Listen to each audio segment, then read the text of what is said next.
एक बात जानना चाहती हूँ मैं अपनी उड़ान फैमिली से, आपको गुस्सा आता है? शायद आप में से बहुत से लोग तुरंत कहेंगे, हाँ मैम, बहुत गुस्सा आता है। लेकिन मेरा असली सवाल ये है, जब गुस्सा आता है तो उस वक़्त आप उसे कैसे हैंडल करते हैं? तो शायद यहीं हम सब बिल्कुल शांत हो जाते हैं, क्योंकि हमें बचपन से सिखाया जाता है, गुस्सा मत करो।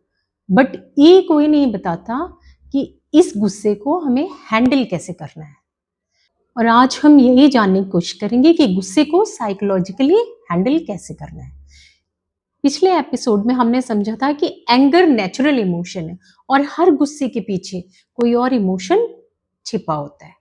साइकोलॉजी में एक बहुत ही ब्यूटीफुल लाइन है, you can not control your first emotion but of course you can control your first response. और वही रिस्पॉन्स रिलेशनशिप बना भी सकता है और रिलेशनशिप तोड़ भी सकता है। इस एंगर को हम कैसे हैंडल कर सकते हैं? सॉल्यूशन 1, गुस्से को रोकना मत, पहचानना सीखिए। हाँ, जैसे ही गुस्सा आता है हम उसे दबा देते हैं या फिर एक्सप्लोजन कर देते हैं, दोनों अनहेल्दी है। खुद से सिर्फ कहिए, हाँ इस वक्त मुझे गुस्सा आ रहा है। कभी कभी अवेयरनेस भी हीलिंग का फर्स्ट स्टेप होता है। Solution 2, pause is a super power. Reply मत दीजिए, मैसेज मत भेजिए, फोन मत उठाइए, डिसीजन मत लीजिए। 10 second deep breath. Believe me, 10 second में प्रॉब्लम तो सॉल्व नहीं होगी, बट बहुत बड़ी प्रॉब्लम शुरू होने से जरूर बच जाएगी। सॉल्यूशन 3, अपने आप से पूछिए, मुझे असल में किस बात का दुख है? बहुत बार हम गुस्से में नहीं होते हैं, हम बस अनहर्ड फील कर रहे होते हैं, इग्नोर्ड फील कर रहे होते हैं या डिसरिस्पेक्ट फील कर रहे होते हैं। और जब असली इमोशन मिल जाता है तो कन्वर्सेशन करने का तरीका भी बदल जाता है। सॉल्यूशन 4, हर बात का जवाब उसी वक्त देना जरूरी नहीं होता। और ये बात मैंने अपनी लाइफ के चैलेंजेस एंड एक्सपीरियंस से सीखी है। साइलेंस भी एक रिस्पॉन्स होता है। और बिलीव मी, हर आर्ग्यूमेंट जीतना एक रिलेशनशिप जीतने से इम्पोर्टेंट नहीं होता, तो कभी कभी साइलेंट भी हो जाना चाहिए। सॉल्यूशन 5, बॉडी को काम कीजिए, सिर्फ माइंड को नहीं। जब गुस्सा आता है बॉडी पहले रिएक्ट करती है, हार्ट बीट बढ़ जाती है, मसल्स टाइट हो जाती हैं। इसलिए वॉक कीजिए, खूब सारा पानी पीजिए, डीप ब्रीथिंग कीजिए, बॉडी शांत हो जाएगी, माइंड भी धीरे धीरे शांत हो जाएगा।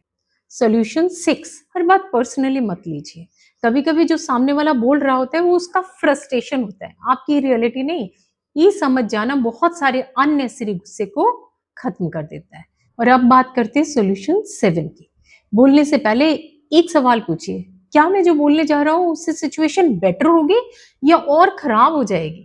बस एक सवाल बहुत बार हमें गलत वर्ड्स बोलने से, गलत शब्द बोलने से बचा लेता है।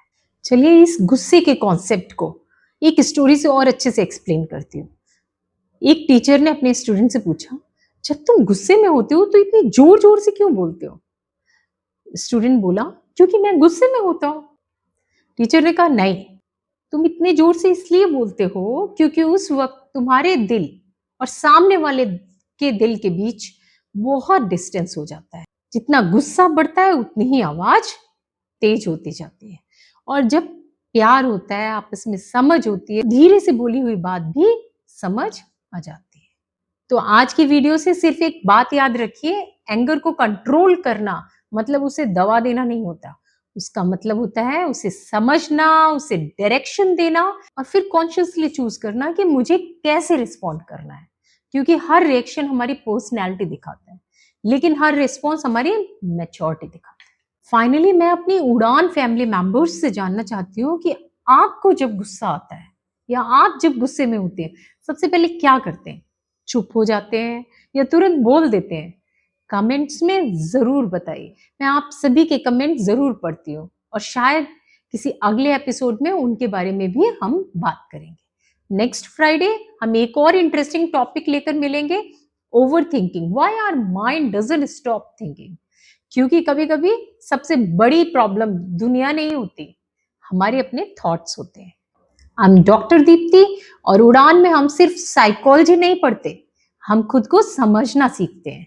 क्योंकि जब हम खुद को समझने लगते हैं तभी हमारी लाइफ, तभी जिंदगी बदलनी शुरू होती है और याद रखिए, साइकोलॉजी को सिर्फ पढ़ने की नहीं, जीने की कोशिश करिए।